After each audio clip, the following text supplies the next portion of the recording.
Reactor online. Sensors online. Weapons online. All systems nominal.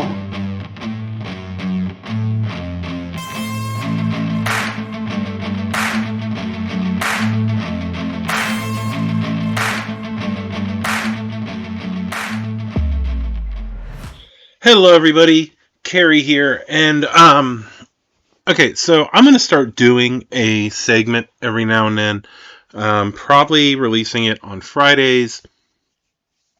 I don't know how often yet, where I look at old source books, old tech readouts, old scenario packs, basically all the old stuff that you had for BattleTech. The reason for this is a lot of this is no longer in print. This is just stuff that doesn't exist anymore. And today we're going to be looking at the Grey Death Legion. So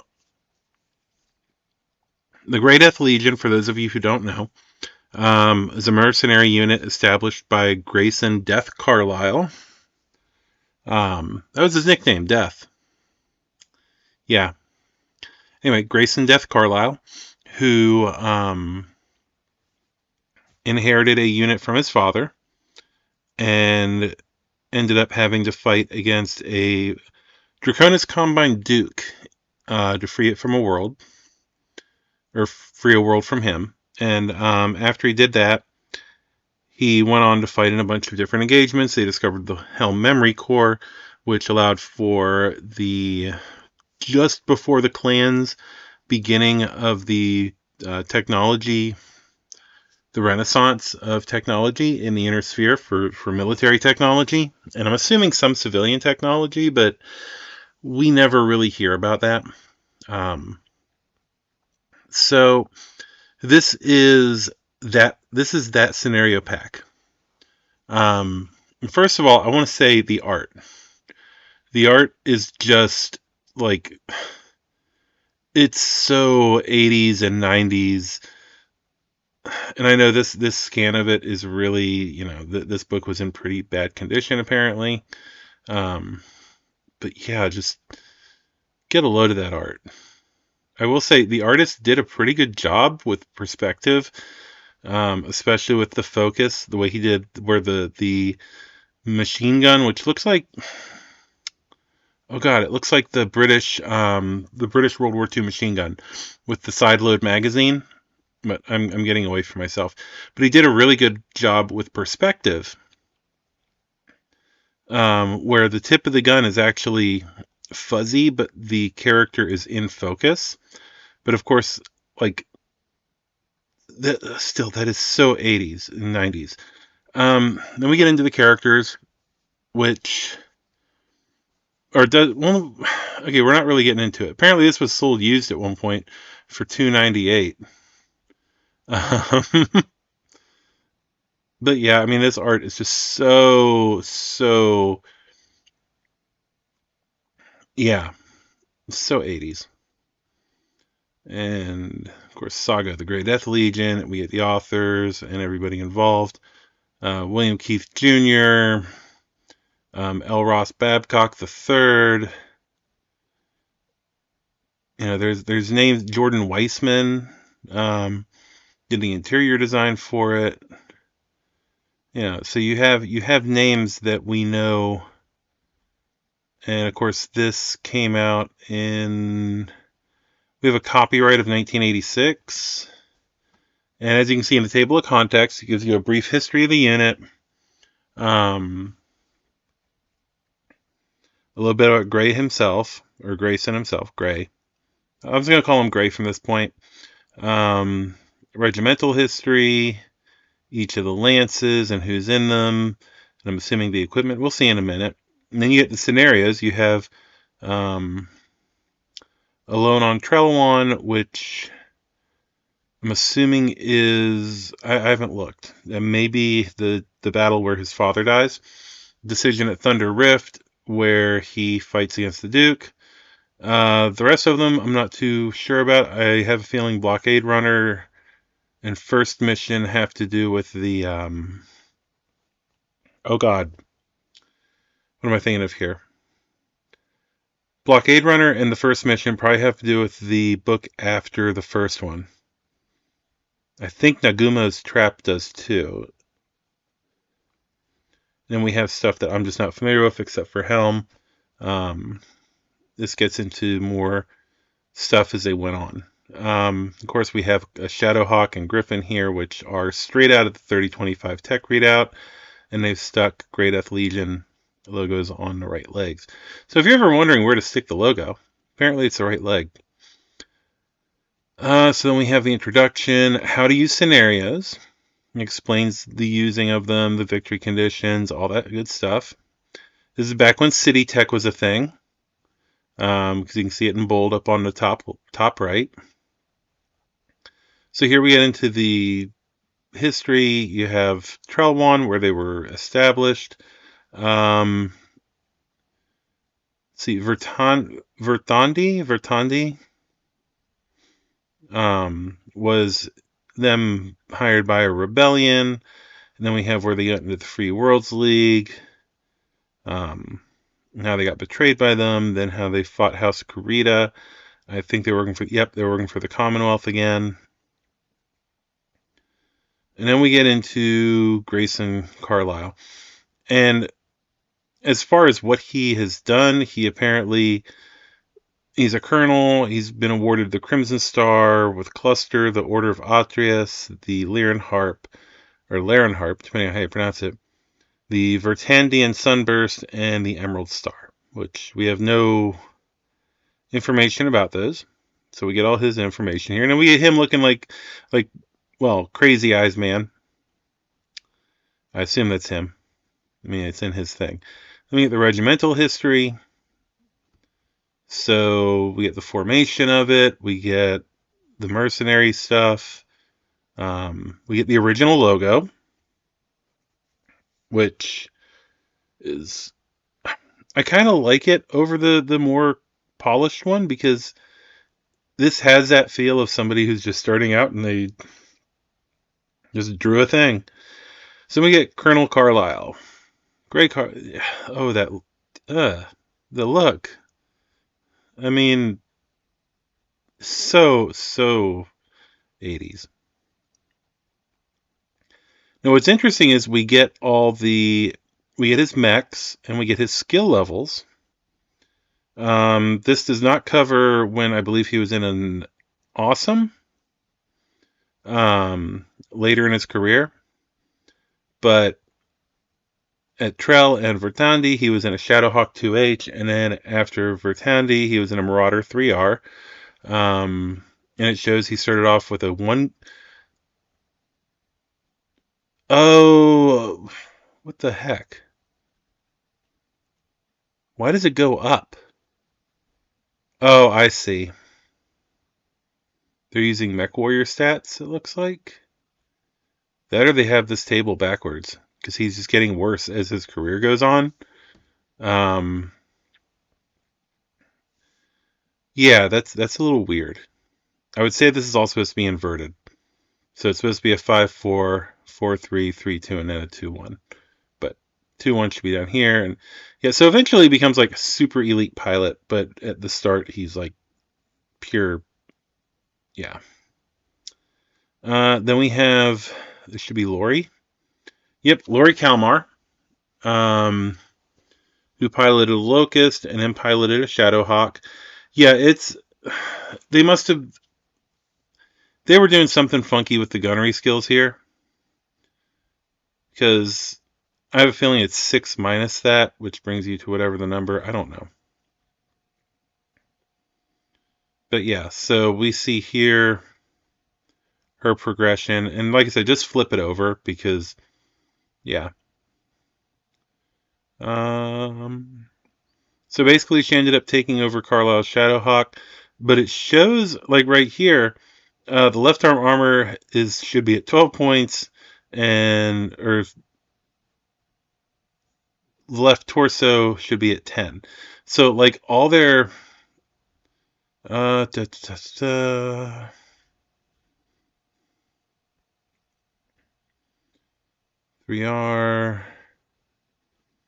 doesn't tell you how much extra armor he added. But yeah, he apparently added armor to his Marauder. Delmar Clay, I think we saw him in some of the later stuff. He was in a Wolverine. Once again, it's out of this is art straight out of the old Tech readout 3025. It's not bad art. It just got FASA, the original company, in a lot of trouble. You can so see the Hellhound in this too, like the current Hellhound. Yeah.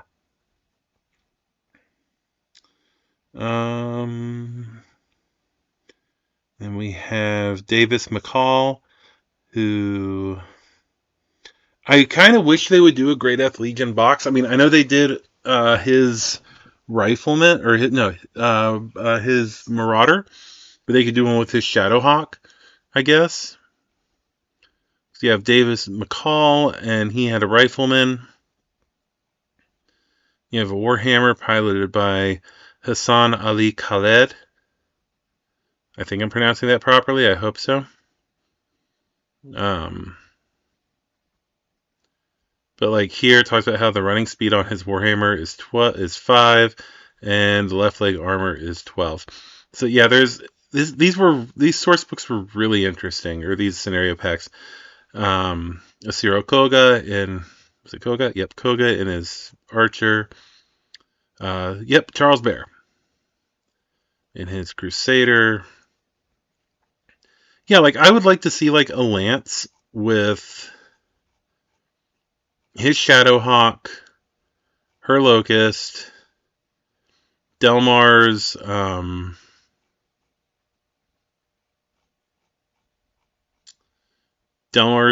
Wolverine,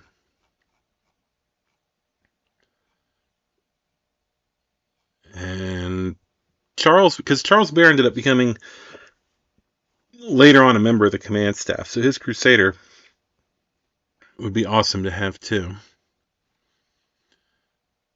Oh wow, the hair, it's just,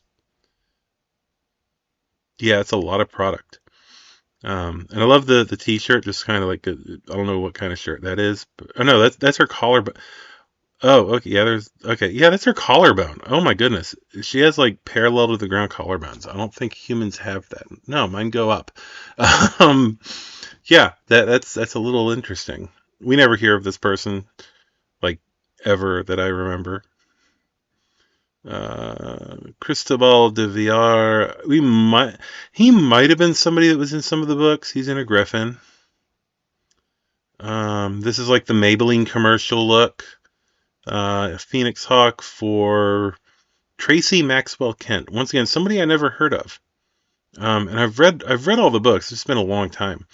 I don't retain much of it after the second book though, because they're very, I don't know, very Mary Sue-y. He has a Stinger with a damaged gyro. Oh, geez. Aaron Shapley, a MechWarrior Apprentice. Okay, yeah. So this is a concept that nobody, you don't really see it anymore, and it hasn't made its way back in. But if you look at the old, if you go into the old books, the way it used to work is like you would start working for a mercenary unit as an Aztec, basically an assistant technician, and then become a technician, and then if they salvaged a mech and you were decently good, you would become an apprentice or a squire. Well, I guess the squires are more like the technicians. You become like an apprentice, and then after you had done your apprenticeship, you became a mech warrior. Do they give an age? 20, yeah. Most mech warrior training started at like the age of 15 or 16. All right, so that's the entire unit there. So the first one's Alone on Trail Trial by Fire. It shows you ignore all terrain markings, reading water, rough elevation, vegetation, access is clear. I love this part. Fill out mech record sheets for the 3 mechs in this action. So you actually had to fill out the record sheets.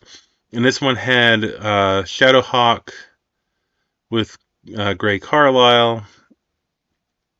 Then Hassad Rikol's force had a Crusader and a Marauder, and one of them was a Lord Hiramandir Singh. Of course, we had Dancing Marauder, and another view of the Marauder. Very simple line art back then. But yeah, it would tell you how to lay it out. Hold up. Oh, this is... Did they not give pic... Oh, they do. Okay. So yeah, I don't know why... Because, okay, so I think it's kind of funny. Back then, these two maps were the ones that came in the box set. And ignore all terrain markings, treating water rough elevation as clear. As the tank farm. Okay, so this is literally on a giant flat map. So you could have just flipped these over and you would have had flat, nothing on them. Mind you, they would just be white with hexes, but you would have been able to do it. Such rules for the tank farm and how it affects movement. Firing into any tank farm hex will result in an explosion. An explosion will attack with 100 points of damage to all mechs within tank farm hexes in 10-point clusters. Yeah. Oh, I understand why he's got the crazy look now. Decision at Thunder Rift. This is... Okay, so this is when the Recall shows up. This is... Please tell me this is when he has... Oh my goodness, yes. Okay, so... this is Lori Kalmar, who...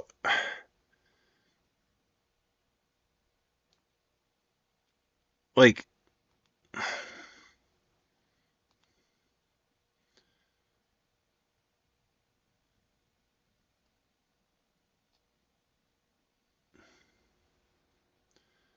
Lori was...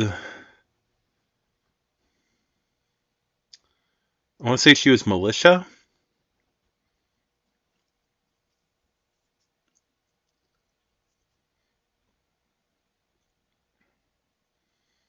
So you have Lori Kalmar and her Locust, a Stinger, a Wasp,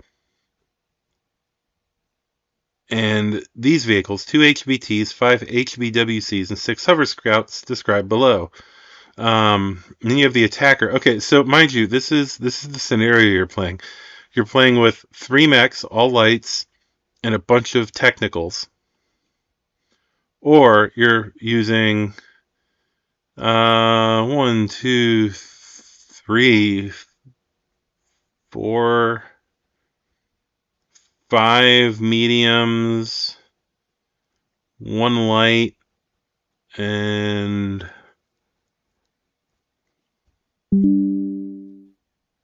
1...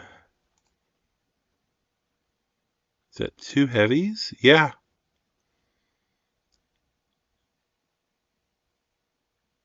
And the Attacker, which is this big-ass force here, victory conditions. The attackers win if they can wipe out 3 light mechs defending the ridge top before Carlisle arrives in his Shadowhawk, or if they can wipe out 4 defender mechs before turn 20 while losing no more than 180 total tons of their own mechs.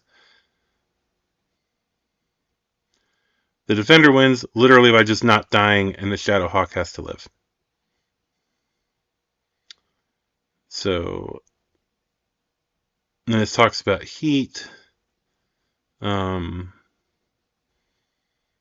This is the defending hovercraft. Use 13 cardboard counters or similar markers to represent 5 HBWCs, hovercraft weapon carriers, 2 HVTs, hover tanks, and 6 hover scouts. Does it ever give us... I don't see...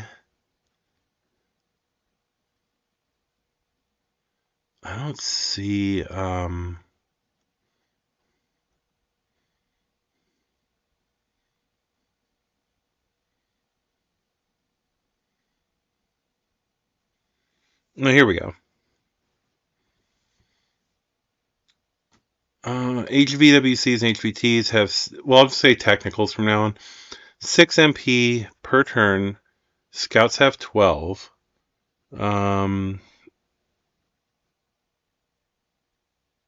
They can't enter rough terrain. The WCs mount either a large laser or one LRM-10 with 24 reloads. The HVTs have one PPC and one SRM-6 with 25 reloads. Hover Scouts carry one medium laser. So the Hover Scouts, I think this came out before TRO 3025 because that's where we got the Savannah Master. And that's what I'm reading right here with Hover Scouts. That's a Savannah Master. I think it's just slower.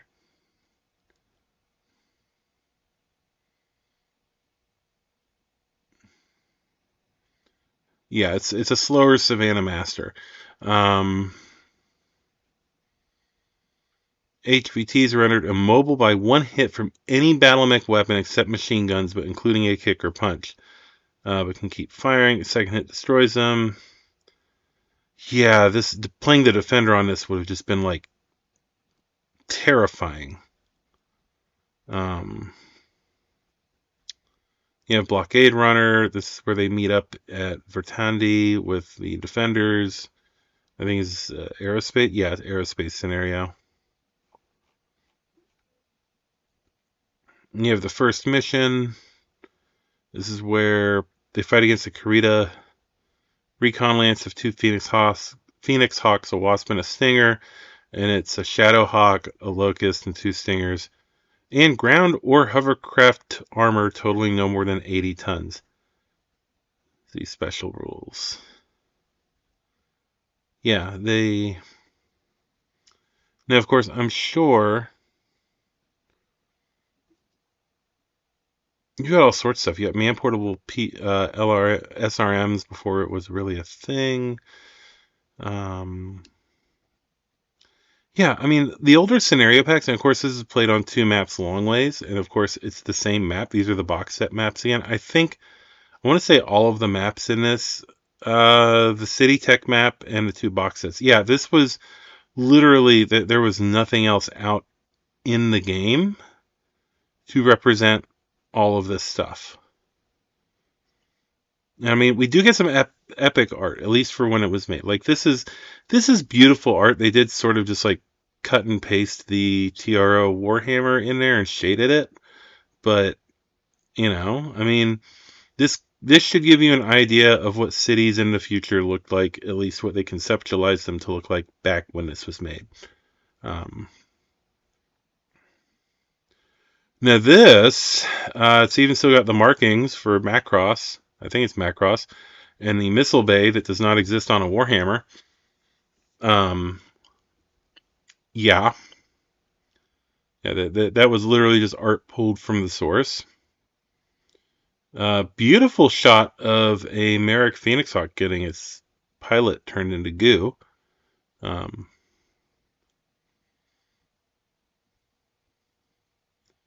But yeah, so we're up to like 3028 here. Once again, we're using the same 3 maps. And we get a really sci-fi fantasy Star Wars building over there. Some interesting art for the Stinger. I kind of like this. It has a little curviness to it, and it's a little bit of a deviation from the very blocky version we've always seen. Woods. Yeah, I'm mainly looking at this for the art more than anything, but like here you can see where they're like, okay, so like this, okay, so I find this funny. Like this map setup right here, every rulebook would tell you cannot do this. They all have to line up, either long to long or short to short. You can't have long to short. You can't have misaligned or anything like that. So this is a very quote unquote special situation right here. And again, here, once again, same map 2 times, just rotated, I believe.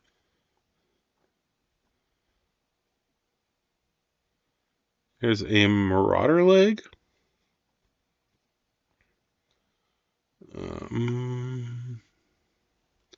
A very busted up rifleman. Here we see again, same 3 maps, laid out in a way they would tell you never lay them out. But yeah. Yeah, this is if you're looking for a good example of early, some interesting Battle Master art.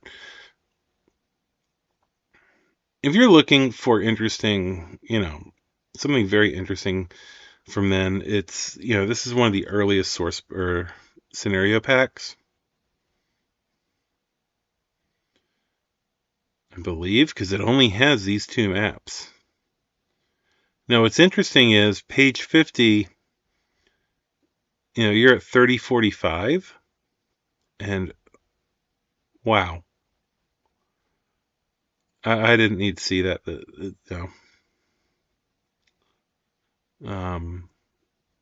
Like that. The hair. Oh, the hair. It's just so floofy. Here's a really weird knife with no handguard, so you'll slide right up onto that blade. Oh, look, more of the same map. I believe this is Fighting House Kurita because there's a katana-ish sword here.